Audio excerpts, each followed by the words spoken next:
안녕하십니까. 오정의 속속 경제 오정근입니다. 오늘은 4월 14일 날 수요일 아침입니다.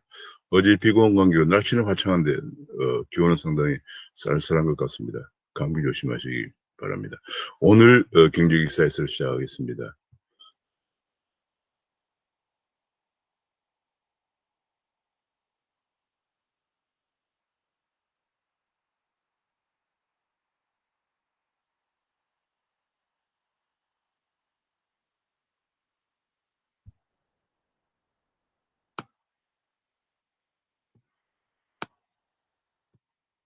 귀에 쏙쏙 들어가도록 경제 기사를 쉽게 들려드리는 명품 시사에서 4월 14일 아침에서 시작하겠습니다. 구독, 알림 설정을 눌러주시면 감사하겠습니다. 지금 당장 그 백신 문제가 크게 대두되고 있습니다. 미국 보건당국에서 얀센이 그 혈전 문제가 대두되어서 한 명이 사망하는 사태가 발생하자 얀센의 접종 중단을 권고하고 나왔습니다. 근데 문제는 이제 얀센이 2분기에 600만 분을 도입하기로 예정이 되어 있는 상태이기 때문에 그렇지 않아도 지금 백신이 부족한 상황에서 지금 현재 화이자도 3일부터 1,300만 분을 도입한다고 했는데 지금 반응이 없고 모더나도 지금 2천만 명분을 도입한다고 대통령이 전화까지 했는데 아직도 확실치 않고요. 지금 모든 것이 아스트라제네카 외에는 백신 도입이 확정되고 있지 않아서 지금 백신 접종에 상당히 지금 차질이 생길 우려가 크게 대두가 되고 있습니다. 지금 현재 한국은 거의 700명 내외 확진자가 매일 계속이 되면서 4차 대유행 우려가 상당히 커지고 있는 속에서 백신 확보에 굉장히 어려움이 가중되고 있는 그런 모습입니다. 지금 현재 백신 확보는 첩첩산중이다. 그런 얘기가 나오고 있습니다. 지난 12일 대통령의 특별 방역 점검회의에서 백신 확보가 잘 되고 있기 때문에 지금 아주 크게 염려하지 않아도 된다. 그런 말씀을 하셨지만은 지금 백신 확보가 첩첩산중이다. 그런 지적이 나오고 있습니다. 또 한 가지 아침에 중요한 뉴스 중 하나가 일본에서 후쿠시마 원전 오염수를 방류한다는 발표를 했습니다. 지금 2011년에 동일본 대지진 때 그 후쿠시마 원전에 오염수가 나오기 시작해서 지금 벌써 2011년이니까 벌써 10년이 흘렀군요. 10년 동안 그 오염수가 하루에 140톤씩 나와서 지금 저장된 탱크에 125만 톤이 쌓여 있고요. 탱크 저장 용량이 137만 톤밖에 안 되기 때문에 지금 저장 용량을 거의 채워가는 그런 상황입니다. 그래서 지금 가장 큰 문제가 이것을 어떻게 처리하느냐 하는 문제를 두고 오랫동안 고민해 왔는데 지금 드디어 일본은 이 문제를 일단은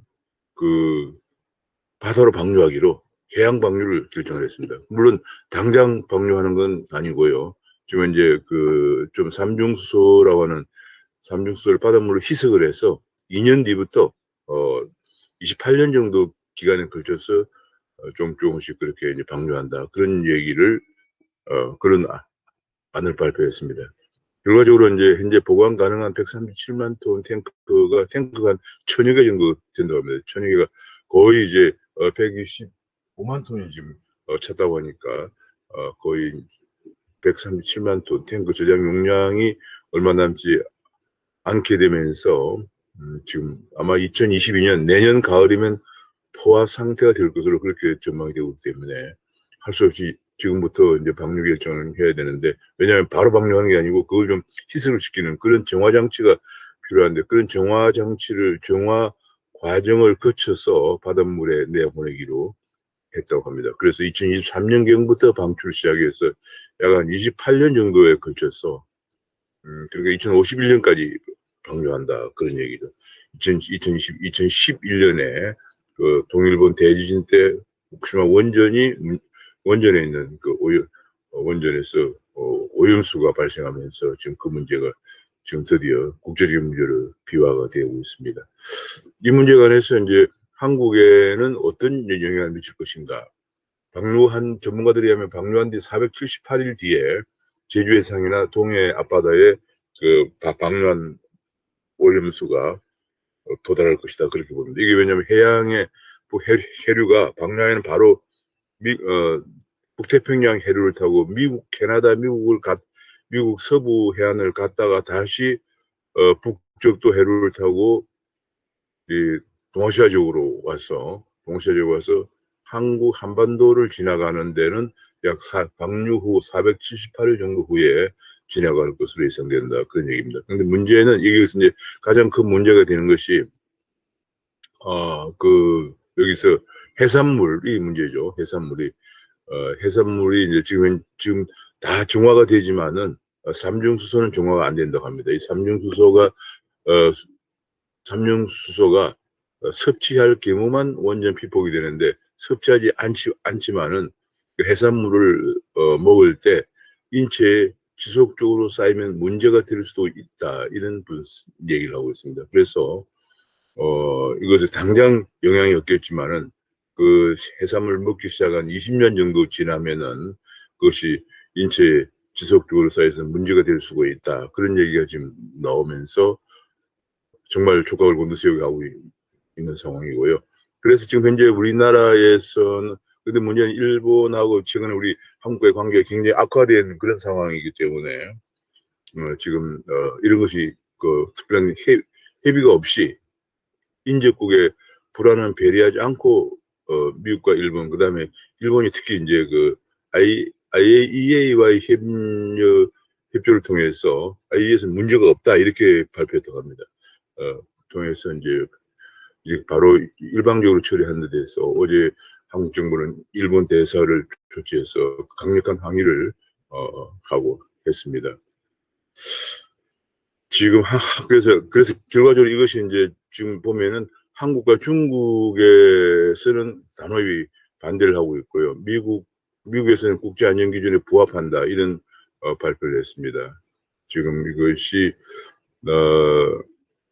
WHO의 수질 가이드라인의 7분의 1 수준으로 삼중수소 농도를 낮추겠다는 구상이기 때문에 미국에서는 국제안전기준에 부합한다 이런 발표를 했습니다.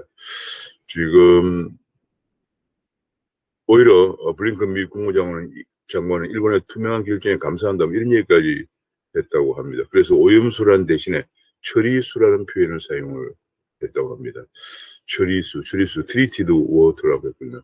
contaminated water가 아니고 블링컨 미 국무장관이 treated water, 처리수라 이런 용어를 쓰면서 국제안전기준에 부합한다 이렇게 얘기했습니다.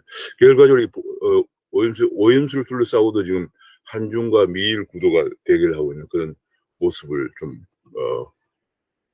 좋지 않는 그런 모습을 보이는데 문제는 지난 2년 반 동안 일본은 미국과 IAEA를 우군을 확보해서 치밀한 외교 전략을 펼쳐온 데 비해서 우리는 그런 전략을 전혀 세우지 않고 대책이 없는 가운데 일방적으로 일본이 발표하자 지금 성명전이라든지 뭐 혹은 한국에 늘 잘하는 감성적 대응에만 치중하고 있는 그런 모습, 안타까운 모습을 보이고 있습니다. 어제 코스피는 뭐 크게 큰 변동이 없이, 코스닥도 큰 변동이 없이 주로 외국인들이 투자를 했습니다. 외국인들이 어제 코스피에서 4,441억 원을 투자하고 코스닥 투자해서 하고요. 반면에 개인은 순매도를 하면서 코스피와 코스닥에 큰 변동이 없는 그런 모습을 보였습니다. 반면에 미국의 다우지수나 나스닥도 지금 현재 실적 시즌에 돌입했는데 실적 발표를 관망하는 그런 모습을 보였습니다. 지금 현재 우리가 코스닥이 현스닥에 안착을 하려면은 우선 불공정 매매, 불신부터 없어야 된다. 그런 얘기가 나왔습니다. 지금 코스닥이 사실은 20년 7개월 만에 1000에 도달했는데요. 가장 중요한 것이 코스닥에 상장되어 있는 기업들에 대한 신뢰, 투자자의 신뢰가 굉장히 중요합니다. 과거 2000년 초에 닷컴 버블이 꺼진 가장 큰 원인도 부실 기업들이 IT 기업이라는 외피만 쓰고 IT 기업이라는 이름만 가지고 상장을 한 경우가 많았기 때문에 투자자들의 손실이 크게 증가하면서 거의 뭐 100 이하로까지 떨어졌었거든요. 그래서 그 신뢰를 회복하는데 20년이 걸린 겁니다. 이제 현스닥에 안착을 하려면은 그런 투자 기업들의 신뢰가, 투자자에 대한 신뢰가 가장 중요하다. 그런 지적이 나오고 있고요. 그래서 코스닥위원회 위원장은 앞으로 중대형 기술기업을 지원해서 역동성을 키울 것이다. 그런 얘기를 하고 있습니다. 그런 가운데 아직도 코스닥의 중소형주는 여전히 가격이 싸다. 그런 분석도 나오고 있고요. 그런 가운데 지금 네이버나 카카오에 관련된 주들, 특히 네이버 카카오가 웹툰에 미국 웹툰 시장도 진출하면서 관련주가 지금 올라가고 있는 그런 상황이고, 고공행진을 보이고 있는 상황이고, 지금 상장을 공식화한 카카오뱅크 관련 주가도 지금 올라가고 있는 그런 모습입니다. 지금 카뱅의 지분을 보유한 한국금융지주라든지 뭐 넷마블, 예스24 이런 주가들이 올라가고 있는 그런 상황입니다. 카카오뱅크는 지금 거래소에 상장 예비 심사를 청구하는 계획을 검토 중인 것으로 발표가 되었습니다. 그리고 지금 현재 실적 장세, 뚜렷이 실적이 좋은 기업들이 주가가 많이 올라가는, 지금 현재 한국도 실적 발표 시즌이기 때문에 그런 모습을 보이고 있고요. 외국인들이 5개월 만에 돌아왔다. 외국인들은 제가 여러 차례 말씀을 드렸습니다만 목표 수익률이 달성이 되면 나갔다가 다시 또 들어오는 이런 형태를 반복하면서 한국에서 계속 돈을 벌어가는, 한국을 흔히들 외국인들의 ATM기다 이런 얘기를 많이 하고 있습니다.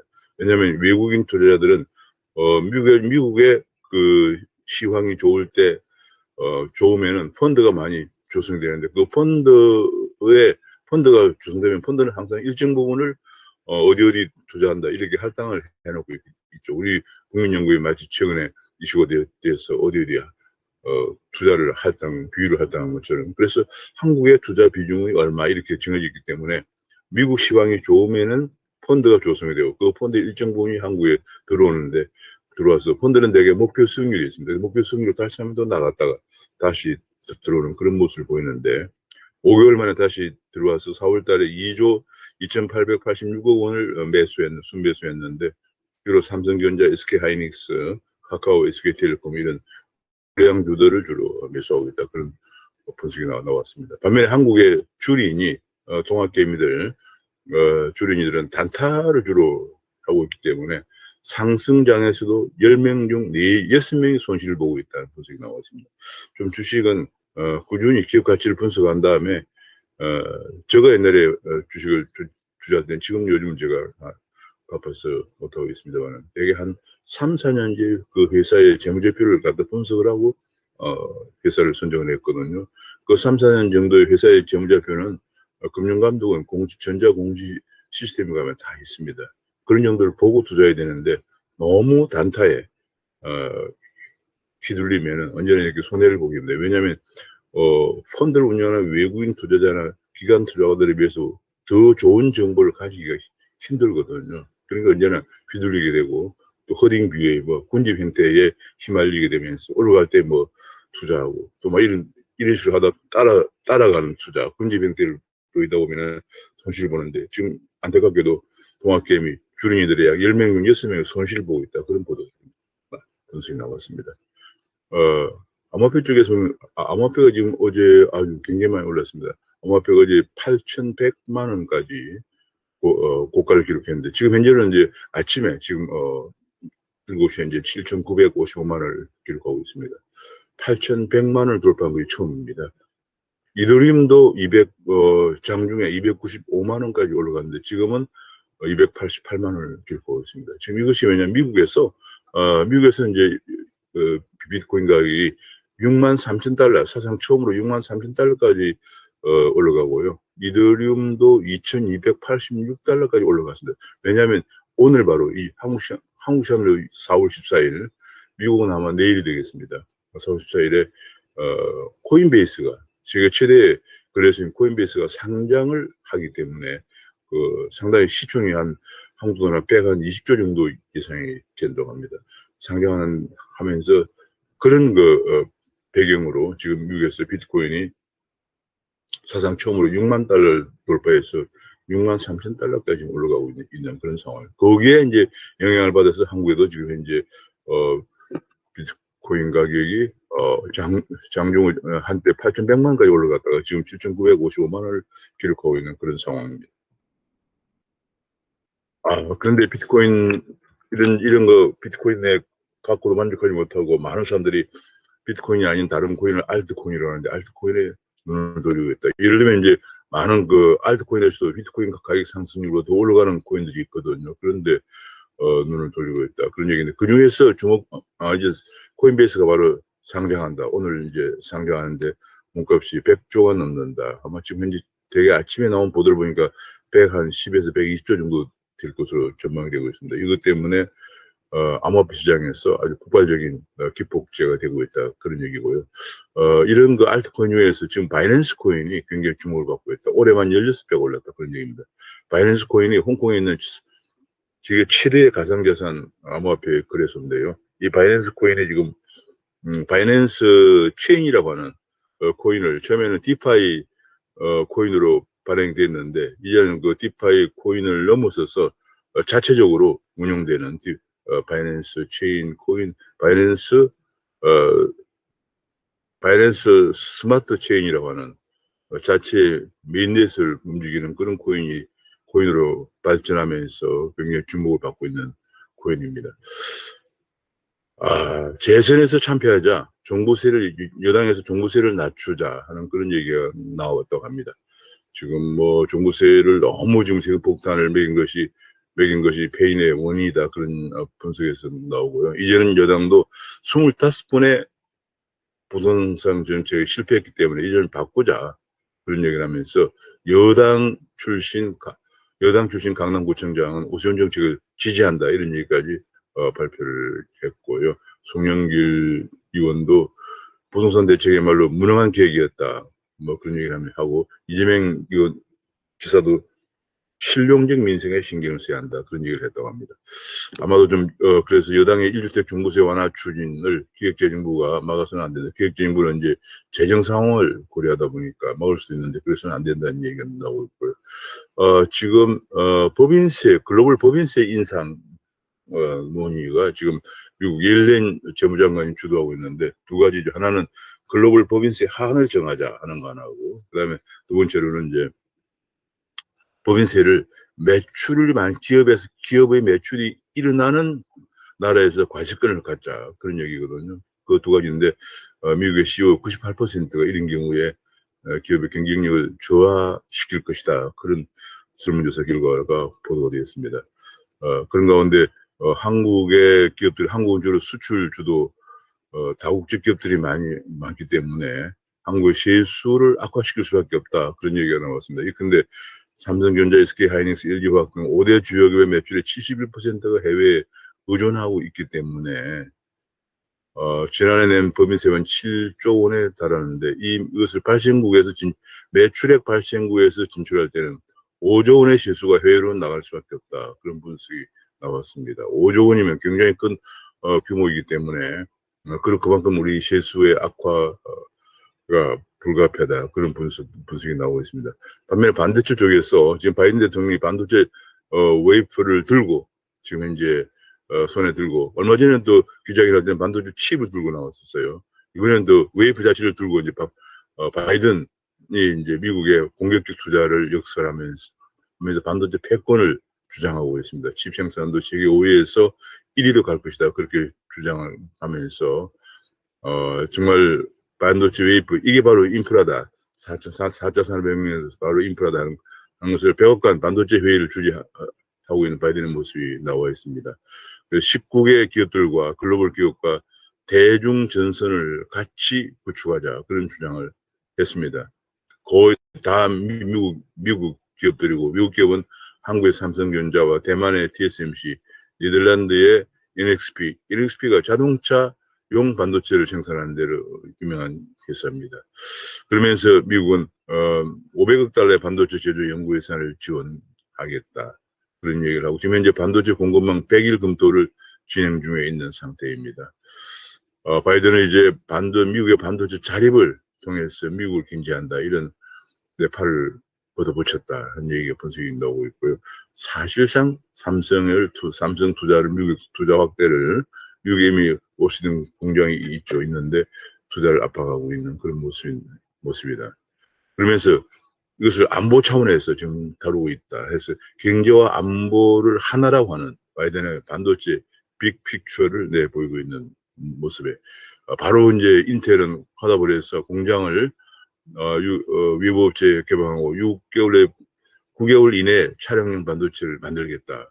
그래서 포드나 GM에 도움을 주겠다는 발표를 했습니다. 그리고 GPU 강자의 엔비디아 보통 그래픽 프로세싱 유닛이죠. GPU 뭐 이렇게 암호화폐 같은 거 이런 걸 마이닝 할 때 쓰는 GPU 강자 엔비디아도 전통적으로 인텔이 생산해오던 CPU 시장에서 진출하겠다 이런 얘기를 발표했습니다. 그래서 앞으로 인텔과 엔비디아가 서로 이제 그 CPU를 두고 반도체의 중요한 그 CPU를 두고 쟁표를 하게 되면서 한국은 비메모리 1등에서 더 멀어져 가고 있는 그런 모습이다. 그런 얘기입니다. 그 외에도 파운드리 점유율은 대만의 TSMC가 54%, 한국이 13등 전자가 17%고요. 그다음에 이제 스마트폰 AP 점유율은 퀄컴이 31%고 한국은 10%고요. 차량용 반도체는 한국은 거의 지금 뭐 전체적으로 2%밖에 안 되는 그런 상황이고요. 네덜란드 NXP가 이번에 배합권에 참여한 네덜란드 NXP가 21%를 차지하고 있습니다. TSMC와 인텔은 즉각적으로 이제 통근하다고 해서 TSMC도 반도 종결 미국에서 증축 확장을 하고 새로 이제 애리조나에 인텔이 있는 바로 그 애리조나에 지어서 인텔의 TSMC는 이제 위탁 생산업체니까 그렇게 하고 또 인텔과 협조를 한다고 그러고 그다음에 이제 인텔 자체도 또 지금 이제 더 자동차 반도체라든지 또 더 크게 투자한다고 이렇게 얘기를 했습니다. 그러니까 하고 있습니다. 근데 지금 이제 우리나라는 지금 굉장히 그리고 유럽의 메르켈도 지금 36억 유로를 투자해서 반도체 자립을 추진하겠다 이렇게 얘기를. 사실은 지금 반도체 전쟁이 붙은 거 마찬가지입니다. 마찬가지인데 아침에 그런데 미국은 그런데 지금 우리나라도 메모리 초격차를 유지하려면은 초격차를 유지하려면 연구개발이나 설비나 외교의 입체적 지원이 필요한 상황이다. 지금 이제 보면 반도체의 설계는 한국은 거의 지금 뭐 미미한 상황입니다. 한국은 설계는 아주 미미하고요. 그 다음에 뭐 여러 가지 칩 같은 것도 거의 미미하고 구동 프로세서가 또 한국에는 미미하고요. 장비도 아주 미미하고 한국은 주로 메모리 쪽에만 치중되어 있는 그런 상황을 볼 수 있습니다. 그래서 한국에서 시스템 반도체도 많이 해야 되고 설계도 많이 해야 되는데 아직은 한국이 가야 할 길이 먼데 지금 미국과 유럽, 대만들이 일본이 또 쫓아오기 시작을 하고 있는 그런 안타까운 상황에서 우리 정부는 거의 손을 놓고 있는 그런 상황입니다. 거의 뭐 지금 손을 놓고 있는데 그래서 한 K 반도체가 생존 전략이 리셋에 직면하고 있다. 그런 상황인데 삼성전자와 SK 하이닉스는 우리 정부의 지원이 없는 속에서 기업 입장에서 유럽과 중국과 대만, 일본 등의 협공에 지금 상당히 직면하고 있다. 그런 얘기인데요. 아마도 삼성이 미국 동료 때문에 20조 규모의 파운드리 공장을 속도를 내지 않겠느냐 그런 대응이 나오는데 그럼 그럴 때 대중 사업에 중국에 있는 공장이 있기 때문에 부담이 굉장히 크다 그런 얘기고요. 한국은 사령관 없이 지금 이재용 부회장이 감옥에 있으니까 사령관 없이 반도체 전쟁을 치르고 있는 그런 모습이다. 그런 얘기가 지금 나오고 있습니다. 한국 정부도 계속 한 건데 불 보듯 하는 구역만 나오고 있을 것이냐. 기업들이 지금 다른 데서는 정부가 나서서 바이든 대통령이 나서서 바로 이렇게 하고 있는데 강 건너 불 보듯 할 것이냐. 그런 얘기 무슨 전략이나 있기는 한가 이런 얘기 나오면서 지금 현재 계속 언론에서는 K반도체 드림팀을 정부 여야가 꾸며서 총력 지원을 해야 우리나라를 지금 경제를 견인하고 있는 반도체 산업이라도 지금 살아남을 것이다 그런 얘기고 지금 우리가 가장 중요한 것은 최근에 일본의 반도체가 거의 90년대 중반까지 세계를 리드해 왔다가 왜 이렇게 지난 10년 동안 몰락했나는 걸 반추해 봐야 되고요. 우리나라 반도체도 일본의 지난 10년간 사이에 일본 반도체가 몰락한 걸 생각하면 우리 반도체도 이런 지금 상태로라면 미국과 대만, 유럽의 협공, 중국도 포함해서 협공에서 그대로 방치하면은 앞으로 10년 이내에 위기에 올 가능성이 크다 하는 그런, 그래서 우리가 경각심을 가져야 됩니다. 그 더디 오늘 내일에 문 대통령 주재로 청와대에서 관계장관 회의 때 삼성, SK, 현대차 같은 기업의 CEO들도 같이 참석해서 논의를 한다, 그런 발표가 있었습니다. 이제 미중 테크워가 본격화되었다는 얘기고요. 그런 가운데 좀 아이러니컬하게 중국은 역시 공산주의 국가라서 규제를 많이 하면서 중국의 테크 기업 34곳이 상장을 처리했다. 그러니까 지금 이제 대표적으로 엔터파이낸셜인데, 지난번에 마윤 회장이 그 중국의 금융은 뭐 거의 정말 복지방 수준이다, 뭐 이런 정도 얘기를 한 것에 대단히 그야말로 화가 난 중국 금융 당국이 철퇴를 가기 시작한 이후에 중국 테크 기업 34곳이 상장을 처리하는 또 이런 또 모습을 보이고 있습니다. 최근에 실질금리는 4년 내 사상 최저로 떨어졌습니다. 실질금리라는 것은 명목금리 마이너스 물가 상승률이죠. 그것이 사상 최저로 0.74%까지 떨어지고 돈은 많이 불리면서 한국도 인플레이션 조짐, 하반기 금리 인상 가능성도 조심스럽게 점쳐지고 있는 그런 상황입니다. 지금 네이버라든지 이런 것도 대출 중개하는 것도 금융사처럼 규제를 받는다. 그 핀테크 업체도 금융소유자법이 적용된다, 그런 보도가 나왔습니다. 그래서 금융소유자법과 전자금융법이 적용돼서 한국도 빅테크 기업들이 규제망 속으로 들어가고 있다, 그런 얘기를 하고 있습니다. 지금 특히 이제 이번에 7월부터 최고금리가 20%로 낮아지면서 대부업들의 살 길이 지금 막막한 상황입니다. 물론 여기 이제 그 20%, 23% 금리로 대부업에서 돈을 급전을 빌렸었던 많은 서민들도 갈 데가 없기 때문에 그 서민들도 연리 100% 넘는 불법 사채 시장에 내몰리는 큰 문제도 있고요. 또 대부업체 자체도 큰 문제인데, 지금 대부업체 중에서 4, 5위권을 돌고 있는 리드코프가 메이슨 캐피탈 인수해서 2금융권에 진출하면서 새로운 활로를 모색한다고 합니다. 즉 최근에 수출이 지금 증가하고 있는 모습을 보이고 있습니다. 게다가 또 설비 투자도 좀 증가하고 있는데, 이것은 어떻게 보면 이 증가율만 갖고는 안 돼요. 지난해 워낙 코로나 때문에 빈사 상태이기 때문에 기저 효과도 있다, 이런 점을 고려를 해야 되겠습니다. 현재 청년 정규직은 거의 사라지고 있다. 지금 뭐 청년 정규직이 지금 보면 청년 취업자 중에서 정규직 비율이, 청년 정규직 취업자 비중이 16%, 16.4%밖에 안 된다고 합니다. 청년들이 취업을 하는데 정규직 비중이 16.4%밖에 안 된다고 하니 이게 지금 큰일입니다.